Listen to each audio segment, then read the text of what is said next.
Во градот Вабу живееја многу интересни жители. Таму повеќето се познаваа меѓу себе и секој учтиво се однесуваше кон соседите.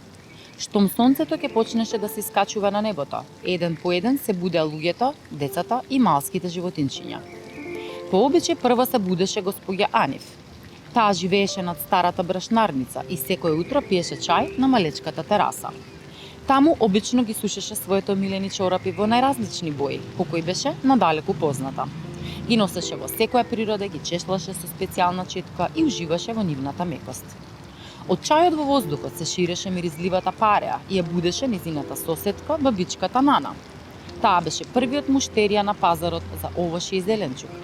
Зад себе секогаш ја тегнеше корпата полна со домати, компири, моркови, спанаки, јаболчиња, круши, праски.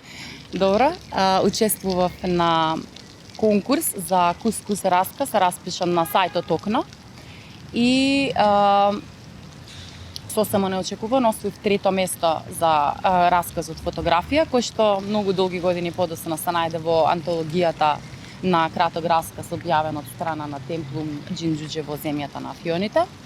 На моје огромно задоволство и чест, се разбира.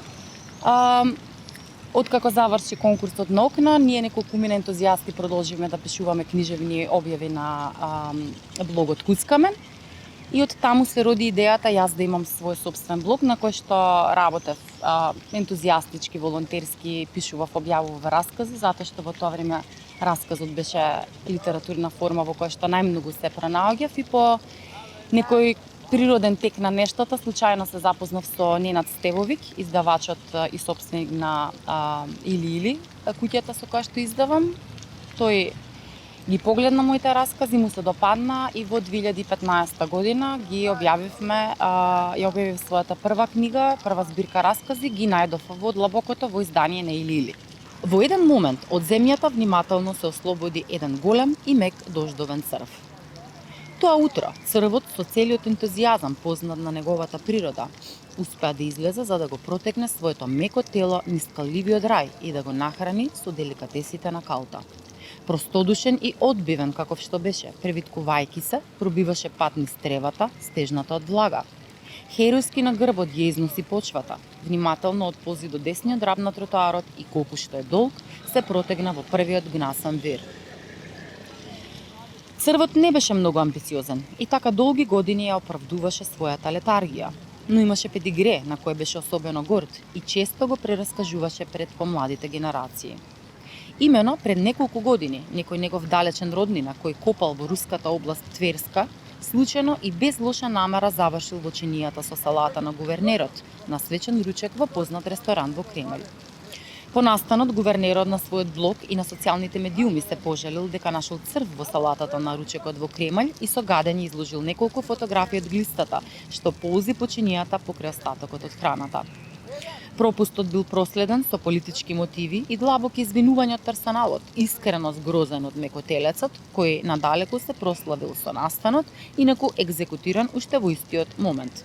Многу искрено, многу ја посакував оваа награда, знаев дека што представува за делото, знаев дека делото го добива потребното внимание или барем иницијалното внимание до малце пошироката јавност, доколку е наградено. За жал, книгата Етивок медиум е потребен си му ти, како автор, кој што стои позади тоа дело, кој што треба да го промовира, треба да се вложува во маркетинг, треба многу да се работи, многу работи треба да се менуваат, меѓутоа генерално се помалку се чита и поради тоа сметав дека, бидејќи знаев, чувствував дека имам напишана приказ на која што можам да се потпрам и на која што и верував, многу ја посакував оваа награда и ни на крај памет дека ќе ја добијам, затоа што немав време да ги прочитам останатите книги кои што беа во конкуренцијата, отпосле го прочитав Давор Стојановски, колегата со неговата Ноќите кога заспивавме во Помпеја и останатите двајца финалисти не стигнав да ги прочитам. Се сеќавам дека на секој следен круг, како што се објавува книгите кои што поминале во понатамошниот круг, си велев, тоа е тоа, ова е успехот што ми треба, јас сум почетник, јас сум дебитант, нема потреба од повеќе и ова е доволен успех, меѓутоа како што се приближував до крајот, така си велев, зошто па да не? Зошто да не биде и мојата книга победник и зошто да не биде добитник на оваа значајна награда?